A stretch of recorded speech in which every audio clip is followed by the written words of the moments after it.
జై శ్రీమన్నారాయణ. జ్ఞానానందమయం దేవం నిర్మలా స్ఫటికాకృతిం ఆధారం సర్వవిద్యానాం హయగ్రీవ ఉపాస్మయే. ఆపదాభర్తారం ధాతారం సర్వసంపదాం లోకాభిరామం శ్రీరామం భూయో భూయో నమామి. మనం ఇప్పుడు ఈ వీడియోలో డిసెంబర్ నెల మాస ఫలితాల గురించి మనం తెలుసుకుంటామంటే డిసెంబర్ నెలలో 12 రాశుల వారికి ఫలితాల గురించి మనం ఇప్పుడు తెలుసుకుందాం. ప్రతి సంవత్సరము ఉగాది సందర్భంలో చేసే పంచాంగ శ్రవణంలో భాగంగా సంవత్సర గోచారాన్ని తెలియజేస్తారు. సాధారణంగా జరుగుతున్న సంవత్సరంలో తమకు సంబంధించిన శుభాశుభాలను తెలుసుకోవడం కూడా సంవత్సర గోచార ఫలితమే. ఈ విధానంలో ముఖ్యంగా ఆ సంవత్సరం శని, గురు, రాహుకేతుల సంచారం ప్రధానంగా గమనిస్తారు. శని సంచరించే రాశి తమకు అనుకూలమా ప్రతికూలమా అని చూసుకోవడం అనేది ఉంటుంది.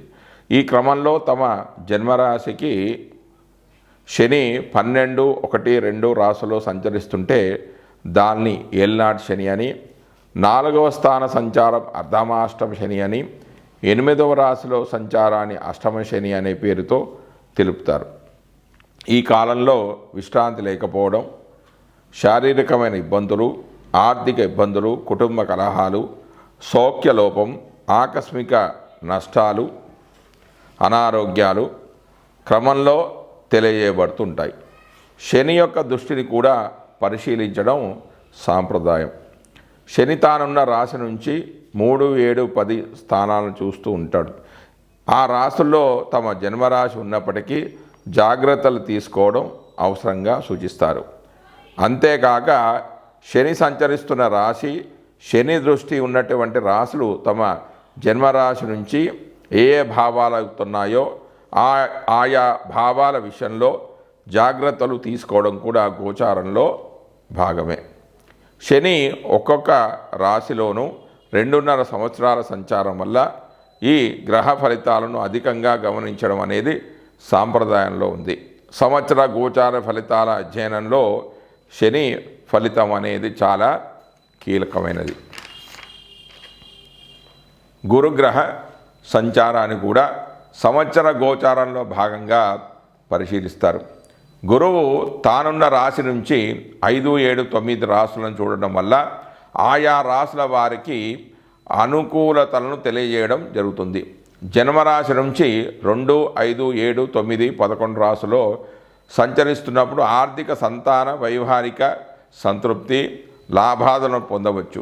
గురుదృష్టి ఉన్నటువంటి భావాల్లో లోపాలున్నా కూడా సరిదిద్దబడతాయి.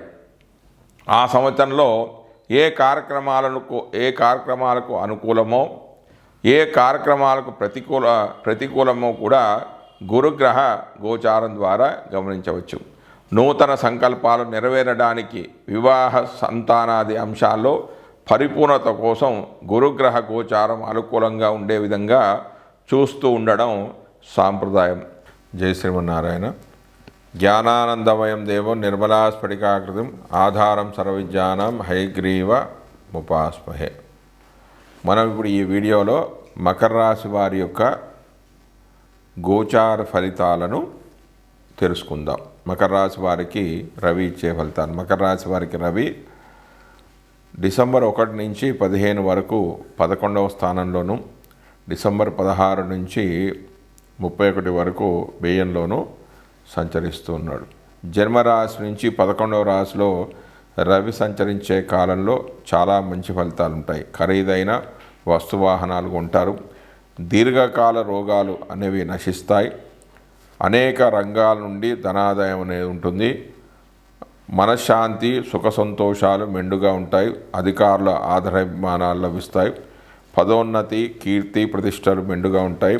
పట్టిందల్లా బంగారం అవుతుంది. 11వ రాశిలో శుభ ఫలితాలు ఇచ్చే సందర్భంలో 11వ స్థానానికి వేదస్థానమైన 5లో గురుడి సంచారం వల్ల గురుడి యొక్క వేద వలన వృత్తులలో ధనలాభం, వ్యాపార లాభము, బంధుమిత్రులతో సుఖజీవనము, కొత్త ప్రయత్నాలు అనుకూలిస్తాయి. పైగా 12వ స్థానంలో సంచరించేటప్పుడు అంటే డిసెంబర్ 16 నుంచి 31 వరకు 12వ స్థానంలో సంచరించే కాలంలో ఇంట్లో గొడవలు, నిద్రలేమి, గాయాలు, అనారోగ్యం, ఊహించని రీతిలో కష్టాలు, దూర సంచారం, ఖర్చులు అనేవి ఉంటాయి. ఇక మకర రాశి వారికి కుజుడు ఇచ్చే ఫలితాలు. మకర రాశి వారికి కుజుడు 7వ స్థానంలో స్థితుడై ఉన్నాడు. కుజుడు జన్మరాశి నుంచి 7వ రాశిలో సంచరించే కాలంలో మంచి ఫలితాలు ఎదురు చూడలేము. చేతిలో అవసరానికి సరిపడా డబ్బులు అనేవి ఉండవు. కలత్రంతో గొడవలుంటాయి. చిన్న చిన్న జబ్బులు బాధిస్తాయి. సుఖశాంతుల లోపంతో పాటు శారీరక మానసిక శ్రమకు గురి అవుతారు. ఇతరులు అనవసరంగా గొడవ పెట్టుకుంటారు. కలత్రానికి అనారోగ్యం అనేది ఏర్పడుతుంది. ఈ స్థానం అత్యధిక బాధలకు గురి చేసే స్థానం, కానీ అతి తక్కువ బాధలే ఉంటాయి. కారణం ఏంటంటే కుజుడు నీచ స్థానంలో ఉన్నాడు, బలహీనపడి ఉన్నాడు కాబట్టి. ఇక మకర రాశి వారికి బుధుడు ఇచ్చే ఫలితాలు.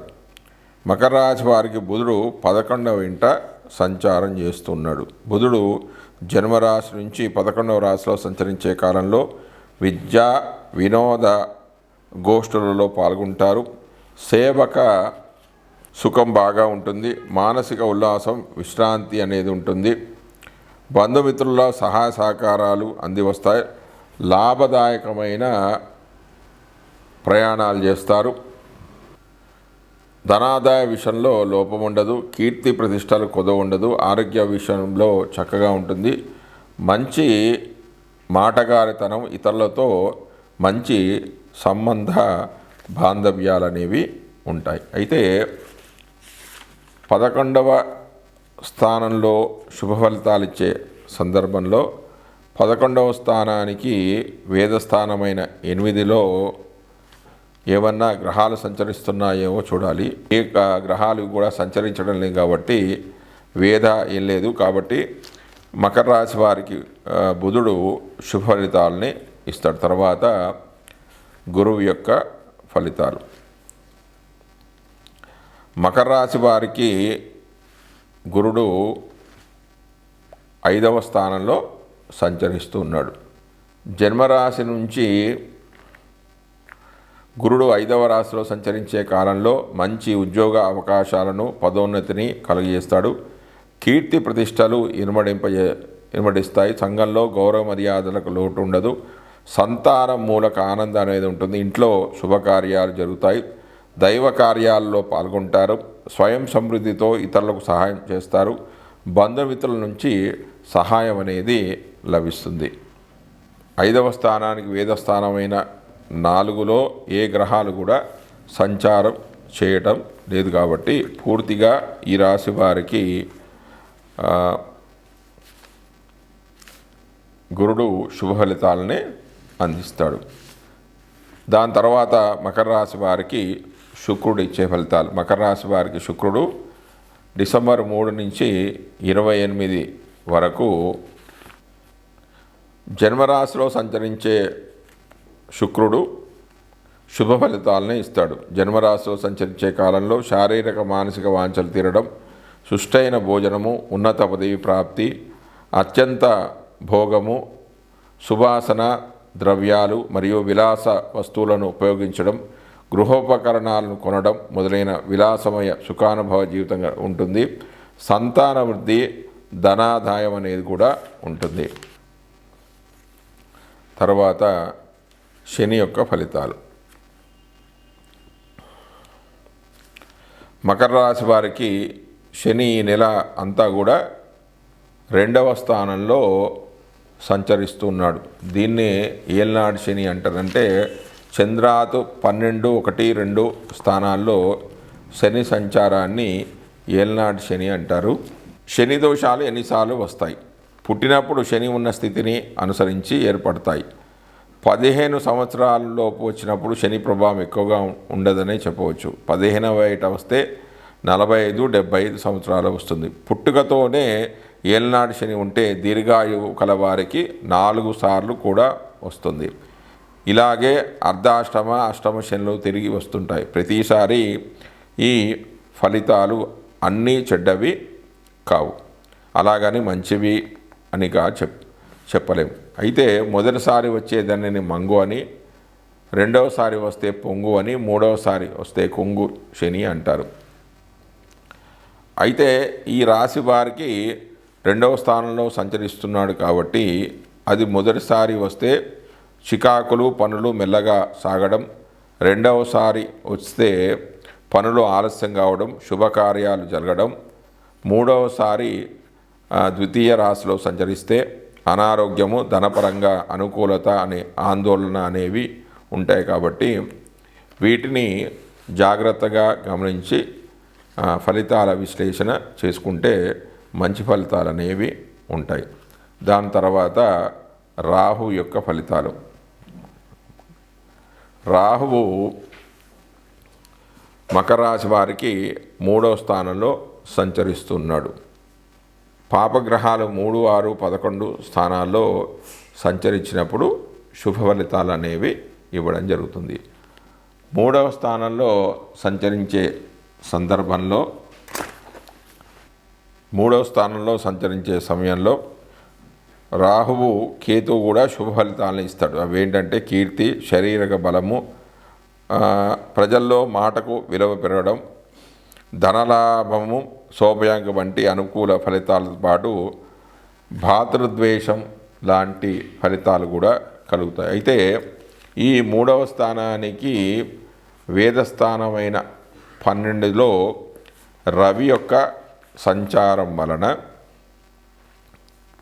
అంటే రవి యొక్క వేద వలన ప్రయాణము, పశుధన నాశనము, జ్వరము, పైత్యము, శూలలు, ప్రయత్న కార్యాలు చేయడం, తండ్రితోనూ పితృవర్గం వారితోనూ శత్రుత్వాలు పెరగడం లాంటి ఫలితాలు కూడా కలుగుతాయి.